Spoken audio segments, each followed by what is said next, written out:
Welcome everybody to an update on the Selamat datang semuanya dalam pembaruan mengenai hari ketiga Perang Iran. Nama saya Pascal Lotas.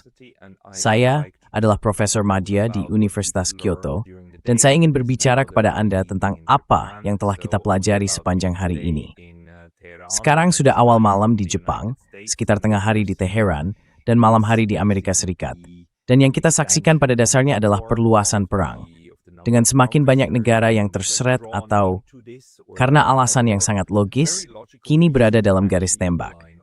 Jadi, pertama-tama, Hizbullah telah meluncurkan roket ke Israel untuk pertama kalinya sejak gencatan senjata palsu yang diberlakukan pada akhir tahun 2024. Dan tentara Israel, seperti yang dapat diduga, merespons dengan menargetkan Beirut.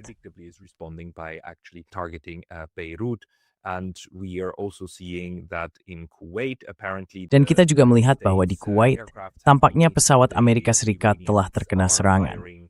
Iran menembakkan rudal pada dasarnya ke siapapun di kawasan tersebut. Menjelang bagian akhir presentasi ini, saya akan membahas mengapa hal itu terjadi. Saya pikir salah satu analis benar-benar memahaminya dengan tepat. Jadi saat ini, Iran menembak ke siapapun, semua pihak yang menampung personel atau peralatan militer AS atau Israel dalam bentuk apapun, dan hal itu memiliki implikasi yang cukup besar. Pertama-tama, hal yang perlu saya tekankan adalah bahwa kini kita memiliki pengumuman dari Keir Starmer yang keluar sekitar setengah hari yang lalu, di mana ia mengatakan bahwa ia akan membuka pangkalan udara Inggris untuk Amerika Serikat. British air bases to the United States.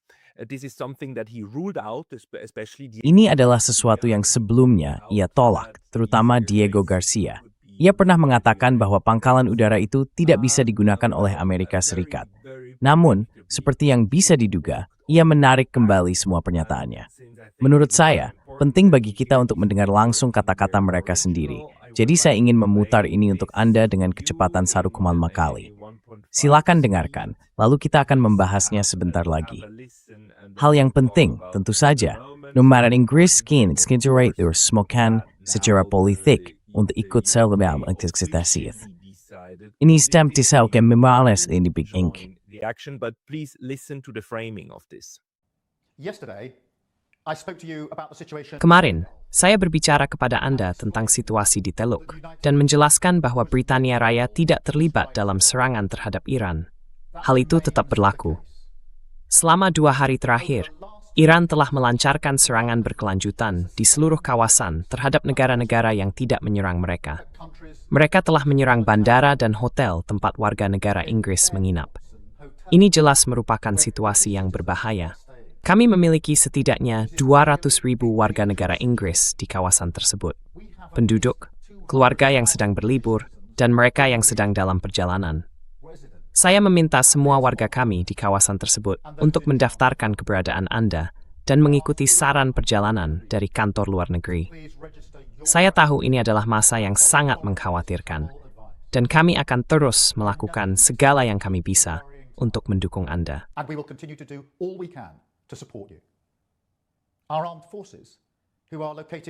Pasukan bersenjata kita yang ditempatkan di seluruh wilayah juga berada dalam bahaya akibat tindakan Iran. Kemarin, Iran menyerang sebuah pangkalan militer di Bahrain dan nyaris mengenai personel Inggris. Kematian pemimpin tertinggi tidak akan menghentikan Iran melancarkan serangan-serangan ini. Pendekatan mereka menjadi semakin ceroboh dan semakin berbahaya bagi warga sipil. Keputusan kita bahwa Inggris tidak akan terlibat dalam serangan terhadap Iran adalah keputusan yang disengaja, terutama karena kita percaya bahwa jalan terbaik bagi kawasan dan dunia adalah melalui penyelesaian yang dinegosiasikan, di mana Iran setuju untuk melepaskan segala ambisi mengembangkan senjata nuklir. Namun kini, Iran menyerang target-target Inggris. And I just must emphasize again, Iran. Dan saya harus menekankan lagi, sampai sekarang, Iran terus mengatakan, kami tidak menginginkan senjata nuklir. Ada sebuah fatwa yang dikeluarkan oleh Ayatollah Khamenei yang sekarang sudah meninggal, yang menyatakan bahwa senjata nuklir tidak sesuai dengan ajaran Islam. Jadi mereka baru saja menyingkirkan satu-satunya orang paling penting yang menghalangi Iran untuk memperoleh senjata nuklir. Maaf, saya hanya perlu menambahkan itu saja.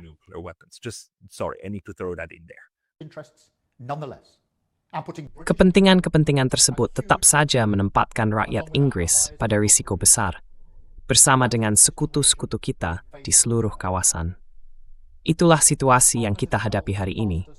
Mitra-mitra kita di Teluk telah meminta kita untuk berbuat lebih banyak dalam membela mereka, dan merupakan kewajiban saya untuk melindungi nyawa warga Inggris. Kita memiliki jet-jet Inggris di udara sebagai bagian dari operasi pertahanan terkoordinasi yang telah berhasil mencegat serangan Iran.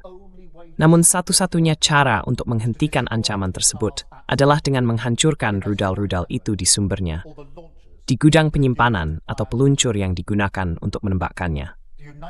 Amerika Serikat telah izin untuk menggunakan pangkalan Inggris untuk tujuan pertahanan yang spesifik dan terbatas itu. Kami telah mengambil keputusan.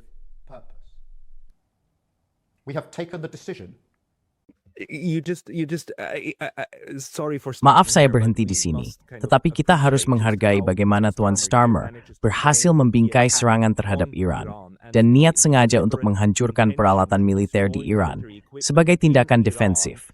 Ini adalah puncak dari hasrat perang, bukan? Ketika seseorang dengan sengaja membingkai serangan terhadap pihak lain sebagai sesuatu yang perlu dilakukan demi melindungi peralatannya sendiri. Dia secara harfiah hanya 30 detik sebelumnya mengatakan bahwa setiap ancaman terhadap peralatan dan personel Inggris di wilayah tersebut tidak dapat ditoleransi. Sementara sekarang dia mengatakan bahwa Iran harus benar-benar menoleransi kehancuran peralatannya dan kematian personel militernya. Maksud saya, ini pernyataan yang luar biasa sebenarnya. Ganda. Tapi kita bisa melihat betapa sulitnya bagi dia untuk memutarbalikkan hal ini. Tentu saja, itu just spring public tower, no matter if we ingut the Indian Press. Sarah, we have watched my advice with you. But let's finish. Let's hear him out. Menerima permintaan ini berarti mencegah Iran menembakkan rudal ke seluruh kawasan, membunuh warga sipil tak berdosa, membahayakan nyawa warga Inggris, dan menyerang negara-negara yang tidak terlibat. Dasar keputusan kami adalah pembelaan diri kolektif dari sahabat dan sekutu lama, serta perlindungan terhadap nyawa warga Inggris. Hal ini sesuai dengan hukum internasional, dan kami akan mempublikasikan ringkasan nasihat hukum kami. Kami tidak bergabung dalam serangan-serangan ini, tetapi kami akan terus melakukan tindakan pertahanan di kawasan tersebut. Kami juga akan membawa para ahli dari Ukraina, bersama dengan para ahli kami sendiri, untuk membantu mitra di Teluk menembak jatuh drone Iran yang menyerang mereka.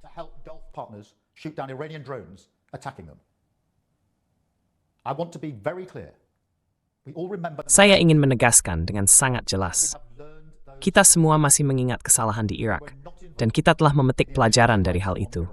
Kita tidak terlibat dalam serangan awal terhadap Iran, dan kita tidak akan bergabung dalam aksi ofensif sekarang. Namun, Iran sedang menjalankan strategi bumi hangus, jadi kita mendukung pertahanan diri kolektif sekutu-sekutu kita dan rakyat kita di kawasan tersebut. Karena itu adalah kewajiban kita kepada rakyat Inggris. Ini adalah cara oleh baik untuk mengeleng ancaman mendesak, dapat stigmatitas at Mickey Membrok. Inilah pemerintah Inggris, ada itu tanasik benawi rakyat Inggris. British interests and British lives. Yeah, no, you're not doing that, Starmer. Ya tidak, kamu tidak melakukan itu, Starmer. Kamu justru melakukan kebalikannya. Alih-alih mencoba mengatakan kepada Amerika Serikat dan semua orang untuk tenang, memberi sinyal bahwa kamu tidak akan ikut serta dalam tindakan-tindakan ini, dan bahwa kamu mengecam tindakan AS, alih-alih melakukan itu, kamu justru mendukung mereka. Dan tidak ada yang namanya serangan defensif terhadap negara lain. Tidak ada yang namanya serangan defensif terhadap instalasi militer di negara lain. Tidak ada hal seperti itu. Jadi tentu saja itu omong kosong belaka. Dan soal hukum yang kamu bicarakan di sini, kamu baru saja menyadari bahwa banyak orang akan berkata, "Hei, bukankah ini melanggar hukum internasional?" Dan sekarang kamu akan mengeluarkan semacam laporan palsu dari analis atau pengacara internasional palsu yang bisa memelintirnya, bukan?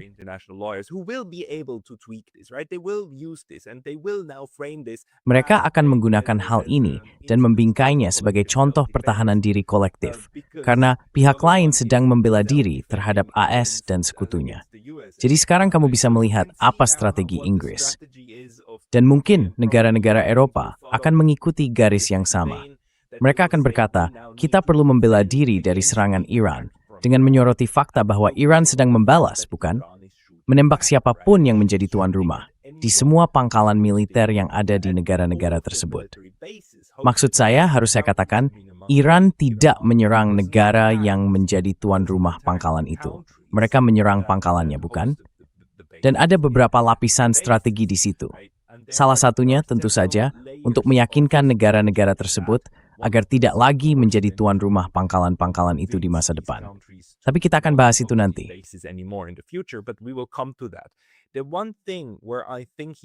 Satu hal yang menurut saya dia benar, karena analis lain juga menggunakan istilah itu, adalah bahwa ini sebenarnya merupakan strategi bumi hangus.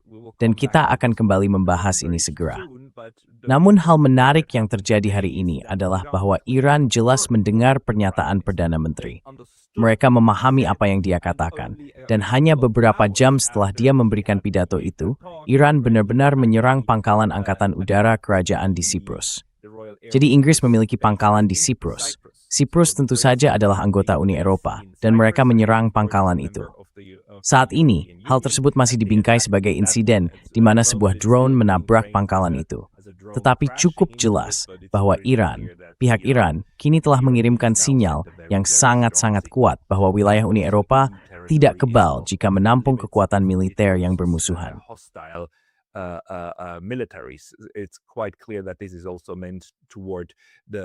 Jelas sekali bahwa ini juga dimaksudkan sebagai pesan kepada seluruh Uni Eropa, kepada Prancis dan Jerman. Jangan ikut campur kecuali jika kalian siap diserang, karena Inggris sudah memutuskan ingin terlibat dalam perang. Dan sekarang mari kita lihat apa yang dikatakan Tuan Araqchi tentang strategi mereka. Ini sekali lagi adalah Menteri Luar Negeri Iran yang untungnya masih hidup bersama dengan Presiden dan yang lainnya. Kepemimpinan birokrasi dan militer yang dihabisi oleh Tuan Trump oleh pihak Amerika beberapa hari yang lalu. Namun Tuan Araqchi mengatakan bahwa mereka telah memiliki 2 dekade untuk mempelajari kekalahan militer AS di timur dan barat mereka, yakni di Afghanistan dan Irak, dan bahwa mereka telah mengadaptasi pelajaran-pelajaran itu dengan semestinya.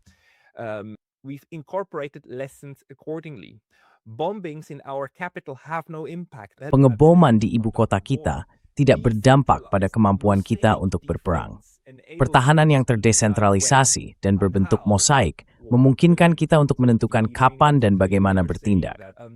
Jadi Iran dengan jelas menyatakan bahwa mereka sama sekali tidak kalah, sama sekali tidak menyerah, bahwa mereka memiliki strategi untuk menghadapi momen yang kini menimpa mereka, untuk bertahan melawan kekuatan luar biasa dari pihak lain, yaitu Israel dan Amerika Serikat. Jadi, bagaimana mereka melakukannya? Maksud saya, kita sudah mendengar laporan bahwa Donald Trump mengatakan ia terbuka untuk melakukan pembicaraan dengan Iran. Ia menyampaikan pidato kedua di Gedung Putih, pidato lain yang sangat bombastis dan sangat gelap serta bernada kejam, seolah-olah ia merasa puas atas kematian yang berhasil ditimbulkan oleh militernya.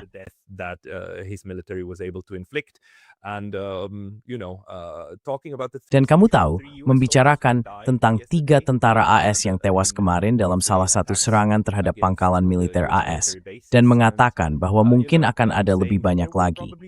Tetapi bahwa inilah yang terjadi dalam perang. Sungguh ironis datang dari seseorang yang tidak pernah bertugas, dan bahkan menghindari wajib militer dalam perang Vietnam, bukan? Seseorang yang memastikan dirinya tidak akan pernah mengenakan seragam, lalu mengatakan bahwa orang-orang berseragam harus mati. Tapi begitulah adanya. Aku sebenarnya tidak benar-benar mendengar bahwa dia menunjukkan keterbukaan untuk melakukan pembicaraan di situ. Tapi ada laporan yang mengatakan dia melakukannya. Meskipun saat ini, beberapa pejabat tinggi Iran, terutama Ali Larijani, Kepala Dewan Keamanan Nasional tertinggi, telah mengatakan bahwa Iran tidak akan bernegosiasi dengan Amerika Serikat.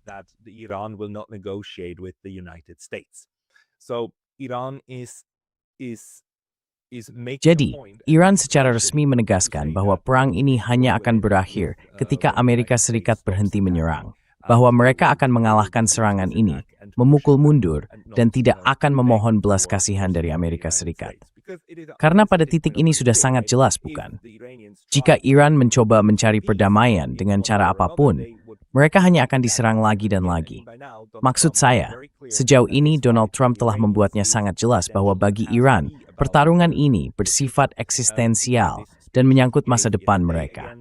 Dalam pidato yang ia sampaikan kemarin, ia kembali menekankan bahwa perubahan rezim adalah tujuannya, bahwa ia menuntut semua pasukan militer meletakkan senjata, dan bahwa rakyat Iran kini harus bangkit.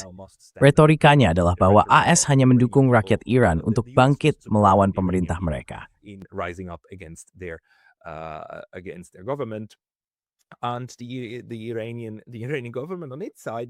Dan pemerintah Iran di pihaknya mengatakan, tidak, kami sama sekali tidak lemah. Ini bukan posisi kami. Tidak akan ada bentuk revolusi apapun terhadap kami. Kami memiliki kemampuan dengan militer kami yang tersebar di wilayah kami yang sangat luas. Jadi saya pikir hal yang paling penting saat ini sebenarnya adalah strategi yang sedang berkembang ini. Dan untuk melihat hal itu, saya ingin menunjukkan laporan di sini yang dipublikasikan oleh Proyek Janus. Siapa namanya? Maaf, saya tidak dapat menemukan catatan saya sekarang. Namun Proyek Janus Global Analysis menulis ringkasan yang sangat singkat di sini, dan saya akan membacakan seluruh teksnya kepada Anda sekarang. Karena saya pikir ini sangat sesuai dengan apa yang baru saja dijelaskan oleh Perdana Menteri Starmer, tetapi menjelaskan dengan sangat jelas apa kemungkinan pendekatan Iran.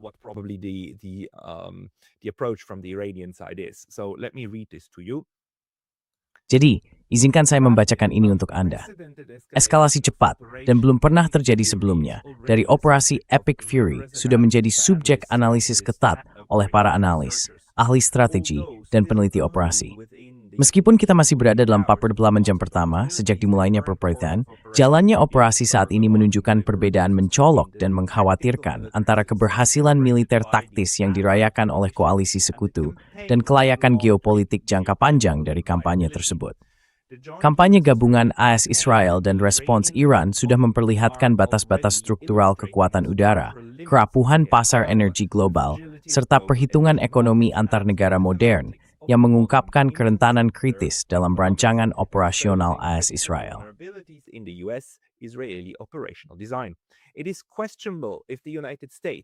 Masih dipertanyakan apakah Amerika Serikat dan Israel beroperasi dengan teori kemenangan yang koheren dan dapat dicapai.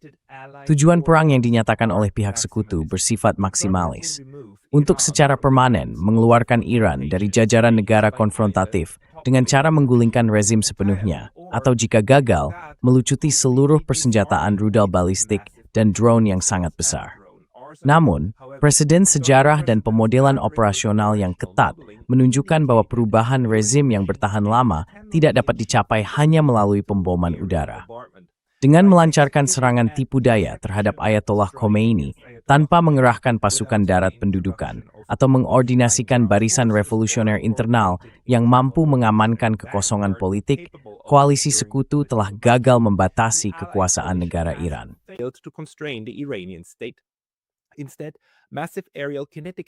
Sebaliknya, pengeluaran kinetik udara secara masif justru melumpuhkan dan memecah belah aparatus negara. Hal ini memperluas, alih-alih membatasi, ruang kemungkinan bagi kekacauan regional. Kematian pemimpin tertinggi bukannya memicu penyerahan masyarakat secara langsung atau transisi demokratis ala Venezuela, kemungkinan telah mempersatukan unsur-unsur nasionalis garis keras Iran dan kader IRGC yang masih bertahan di bawah doktrin bertahan hidup yang putus asa. Selain itu, keseluruhan persenjataan Iran yang sebelum konflik diperkirakan mencakup lebih dari 2.500 rudal balistik jarak menengah, 8.000 sistem jarak pendek, dan puluhan ribu amunisi berkelana, terlalu besar dan terlalu dalam, tertanam di bunker bawah tanah bergaya Qanat untuk dapat dilucuti sepenuhnya dari udara. Recognizing their inability to win a conventional Menyadari ketidakmampuan mereka untuk memenangkan duel kontra kekuatan konvensional melawan pembom siluman AS, para komandan rezim yang masih bertahan dan terdesentralisasi secara alami beralih ke serangan kontra nilai terhadap sasaran lunak yang sangat menguntungkan. AS tidak memiliki kepadatan pertahanan fisik yang diperlukan untuk secara permanen melindungi kerajaan minyak dari serangan asimetris yang tersebar ini. Jika kerajaan-kerajaan tersebut tidak dapat dilindungi, Iran tetap memiliki kemampuan untuk menghancurkan pasar keuangan, melumpuhkan ekonomi global, dan akibatnya menghancurkan kelangsungan politik pemerintahan AS saat ini selama satu generasi, menyoroti bahwa risiko eskalasi meningkat setiap jam tanpa strategi keluar yang layak. multiplying hourly without a viable exit strategy. Conversely, Western threat assessment Sebaliknya, penilaian ancaman dari Barat secara historis terfokus pada kemampuan Iran untuk menambang atau memblokade Selat Hormuz. Meskipun tindakan itu mengganggu, selat tersebut merupakan titik cekik maritim yang pada akhirnya dapat diamankan dan dibersihkan berkat superioritas angkatan laut yang luar biasa. Namun, tuas strategis eksistensial yang sebenarnya dimiliki Teheran adalah penghancuran fisik sistemik terhadap infrastruktur pemrosesan minyak dan gas di daratan Teluk.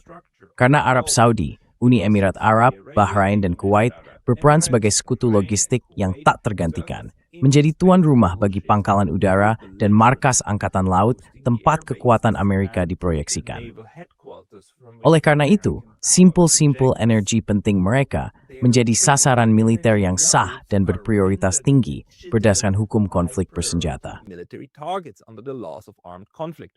These facilities, specifically the export Fasilitas-fasilitas ini, terutama terminal ekspor, berada dalam jangkauan nyaman dari rudal balistik jarak pendek Iran, rudal jelajah, dan kawanan drone Shahed yang murah.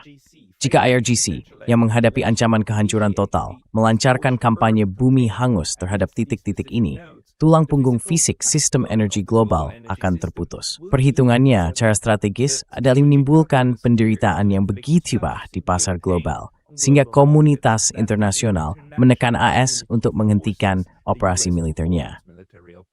Pasar keuangan menitik ketidakstabilan ini.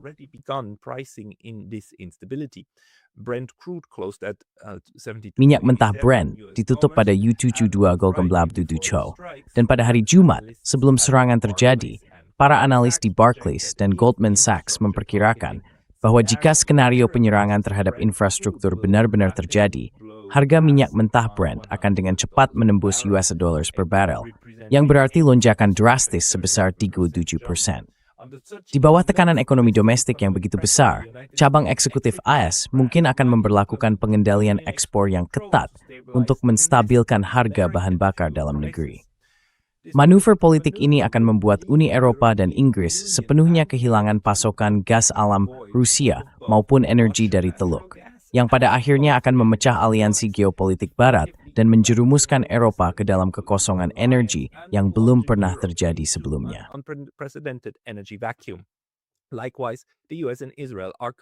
Demikian pula, Amerika Serikat dan Israel saat ini sedang berperang dalam perang kelelahan yang sangat asimetris, di mana basis industri militer Barat berada dalam posisi yang kurang menguntungkan untuk menopangnya secara ekonomi. Operasi Epic Fury hampir sepenuhnya bergantung pada sistem pertahanan rudal balistik canggih untuk melindungi infrastruktur penting. Hal ini memerlukan penggunaan pencegat bernilai jutaan dolar, seperti Terminal High Altitude Area Defense dan Standard Missile 3 untuk menangkis rudal balistik Iran generasi lama, serta kawanan drone yang diproduksi massal dengan biaya hanya sebagian kecil dari satu pencegat pertahanan. Rasio pertukaran biaya yang terbalik ini sangat menguntungkan strategi saturasi Iran.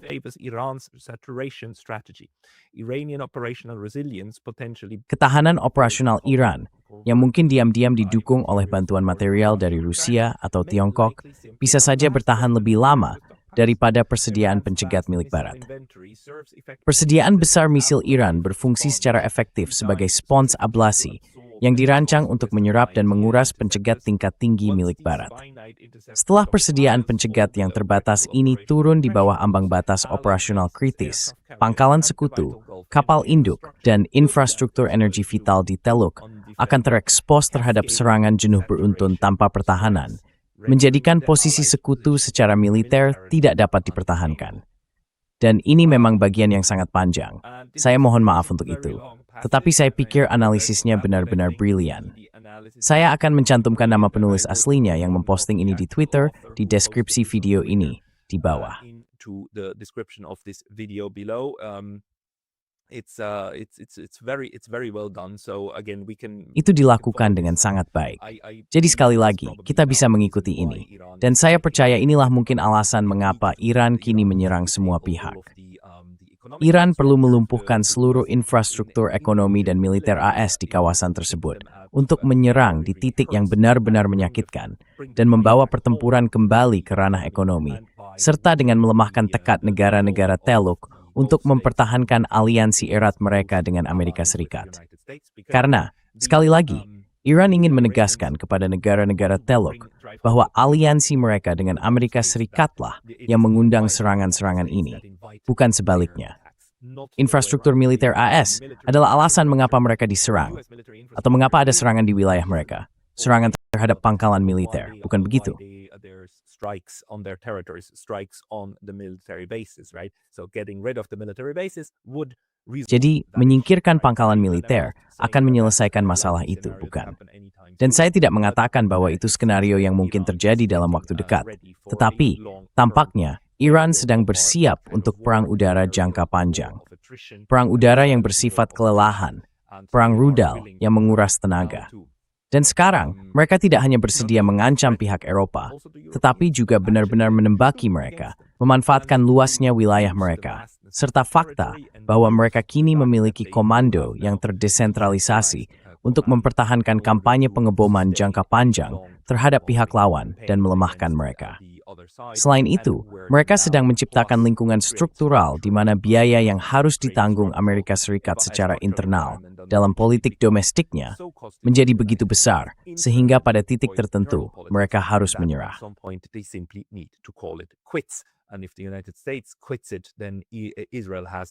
Dan jika Amerika Serikat mundur, maka Israel tidak punya pilihan lain selain mundur juga. Tampaknya inilah strategi Teheran saat ini. Bahkan jika para pemimpinnya semakin banyak yang disingkirkan, struktur di bawahnya telah diatur sedemikian rupa sehingga mereka dapat terus beroperasi secara mandiri di simpul-simpul dan sudut-sudut kecil mereka. Dan meskipun Amerika Serikat memiliki keunggulan udara dan dapat menargetkan hampir semua infrastruktur di Teheran, kenyataannya jumlahnya sangat banyak.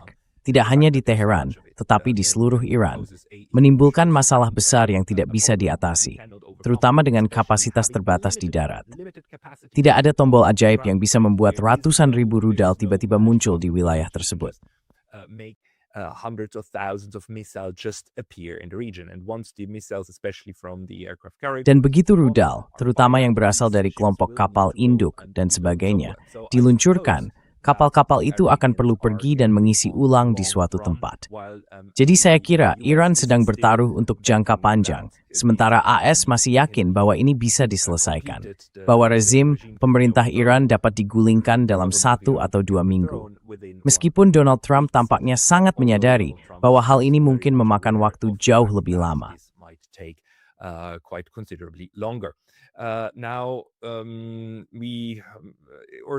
Sekarang, Ursula von der Leyen sebenarnya memberi sinyal bahwa ia mungkin akan beralih ke penilaian Inggris. Saat ini, Uni Eropa masih berusaha menyatakan bahwa mereka tidak terlibat dalam pertempuran. Meskipun pengeboman atau serangan di Siprus hari ini tentu akan mengubah hal itu. Namun, gambar-gambar yang beredar saat ini sangat meragukan. Maksud saya, harus saya akui, di Twitter ada banyak materi video lama dari Perang 12 Hari, dan juga video dari negara lain, dari masa-masa lain ketika kita mengalami perang di Teluk.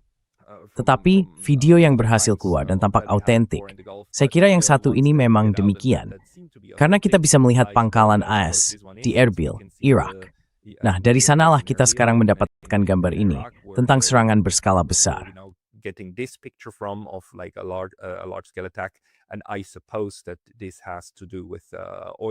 Dan saya kira ini ada hubungannya dengan minyak yang terbakar di sana. Jadi, pendekatan Iran sekarang adalah menghancurkan kapasitas produksi minyak di seluruh Timur Tengah, termasuk tentu saja Irak, yang masih sebagian diduduki oleh Amerika Serikat, maksud saya, masih berada di bawah kendali dan pendudukan Amerika Serikat. Semua target ini sekarang akan diserang berulang kali agar tidak lagi berfungsi. Apa yang tersisa bagi kita? No matter how Ford sebenarnya serius, with the framer and konman berlangsung bercaman Chile. Kecuali in Pakistan ini jatuh. For quite a while, unless the Iranian government actually falls, but the people in the government and in the government structure. Namun, orang-orang di pemerintahan dan dalam struktur pemerintahan, termasuk tentu saja militer dan kepolisian, kini memiliki setiap kesempatan dan setiap insentif untuk terus maju, untuk tidak membiarkan hal ini berlalu. Dan juga, seperti yang katakan Ali Larijani, untuk tidak tertipu ke dalam putaran negosiasi lainnya. Karena bahkan jika Amerika Serikat, setelah beberapa hari atau beberapa minggu, ingin mencoba tips mengikuti keforkan Grand Senjata dengan Iran untuk mundur dan persiapkan milih. With the Iranians in order to go and reload, that would only mean that the next round of Itu hanya akan berarti bahwa putaran berikutnya dari perang akan segera datang bagi Iran. Jadi kali ini, strategi Iran tampaknya bukan untuk melakukan serangan yang ditargetkan atau sangat presisi terhadap Israel guna meyakinkan mereka agar berhenti berperang. Sebaliknya, tampaknya Iran bertujuan untuk menghancurkan tekad dan kapasitas industri, terutama kapasitas produksi minyak dari Barat secara umum, agar mereka benar-benar mundur untuk selamanya, atau setidaknya untuk waktu yang cukup lama. Karena pada titik ini, orang-orang Iran berusaha untuk sekadar menakut-nakuti Amerika, bukan? Tidak ada kemungkinan bahwa Iran, dalam bentuk apapun, dapat mengancam daratan utama AS, atau memenangkan perang seperti pasukan sekutu dalam Perang Dunia Kedua yang menang melawan kekuatan poros, bukan?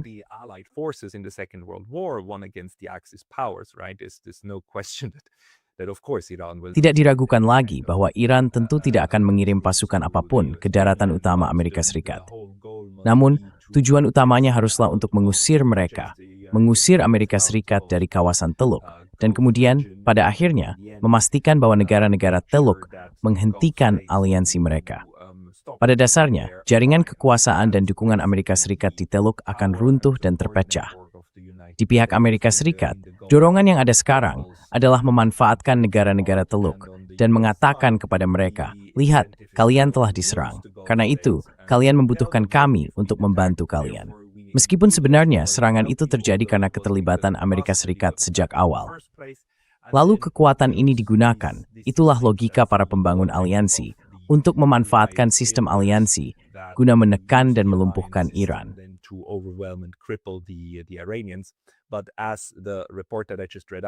Namun seperti yang dinyatakan dengan benar dalam laporan yang baru saja saya bacakan, kita memang tidak memiliki contoh yang baik di mana kampanye udara saja dapat menyebabkan penyerahan militer pihak lawan atau kejatuhan suatu pemerintahan. Karena sekali lagi, biasanya yang terjadi ketika seseorang menyerangmu adalah kamu justru mendapat lebih banyak dukungan dari rakyat.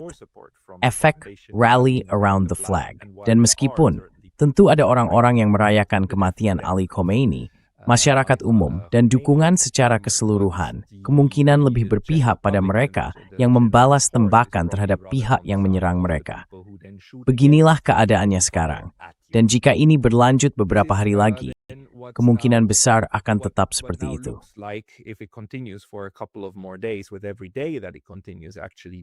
Setiap hari konflik ini berlanjut, keseimbangan kekuatan sebenarnya akan bergeser ke arah Iran, dan hidup dalam ekonomi yang tidak hanya berada di bawah sanksi, tetapi juga di bawah serangan kinetik langsung, akan menjadi sesuatu yang mulai terbiasa bagi masyarakat.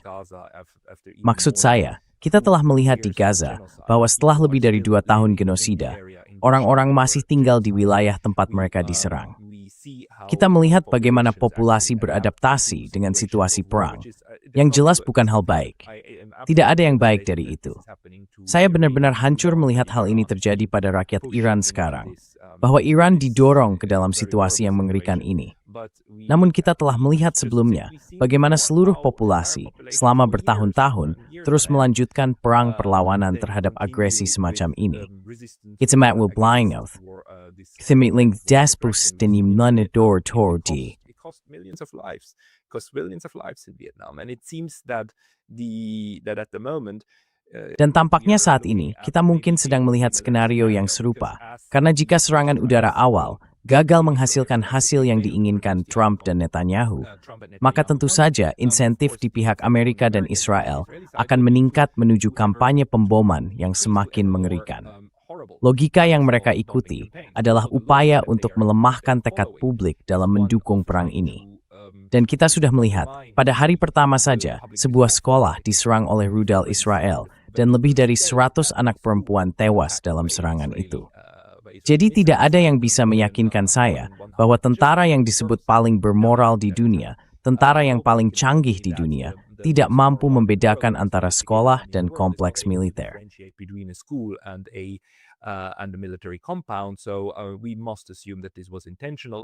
Jadi kita harus berasumsi bahwa hal ini disengaja. Dan ini tentu saja mengikuti pola yang telah kita lihat di Gaza.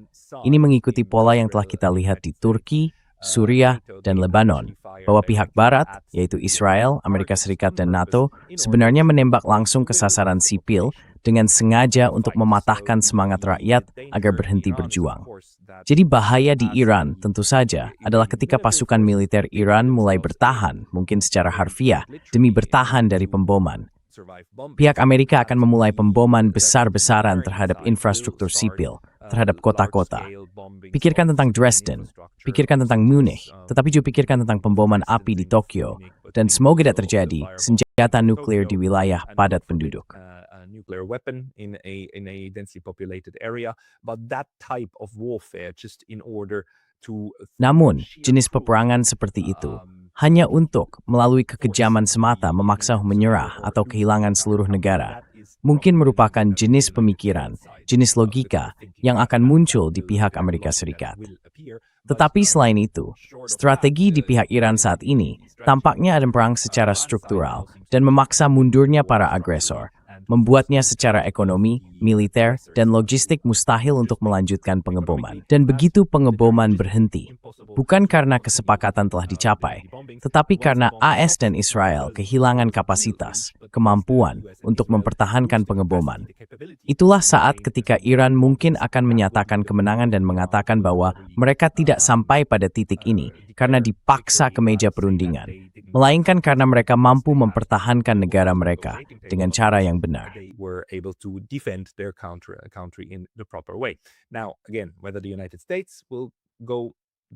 Sekarang, sekali lagi, apakah Amerika Serikat akan menempuh jalan itu dan menerimanya? Atau apakah mereka kemudian akan memulai pemboman besar-besaran dengan senjata pemusnah massal terhadap penduduk sipil? Adalah pertanyaan lain. Saya berdoa kepada Tuhan agar hal itu tidak pernah terjadi dan agar senjata nuklir, terutama senjata nuklir, tetap berada di tempatnya, serta senjata pemusnah massal lainnya. Karena ada senjata lain yang dapat digunakan untuk menimbulkan kematian dalam skala besar, tidak pernah menjadi kenyataan. Semoga keresahan publik di negara-negara Barat, penentangan publik, cukup kuat untuk menahan pihak Barat agar tidak pernah melangkah sejauh itu. The Western side from ever going this far. We will see what the European Union will do. Kita akan lihat apa yang akan dilakukan oleh Uni Eropa, terutama Jerman dan Prancis. Apakah mereka akan mengikuti Inggris dalam membuka diri terhadap? Maksud saya, mereka tidak memiliki pangkalan langsung di wilayah itu, sejauh yang saya tahu, terutama Jerman, tetapi mereka memiliki pusat logistik yang bisa digunakan jika secara resmi dibuka untuk Amerika Serikat. Tentu saja Jerman adalah tempat persiapan besar bagi pasukan AS dan kemungkinan besar saat ini sudah digunakan untuk operasi di Asia Barat. Namun, terkait Ratu Prancis, Jerman dan Prancis bersedia mendukung AS secara politik dan resmi dalam perang agresi ini.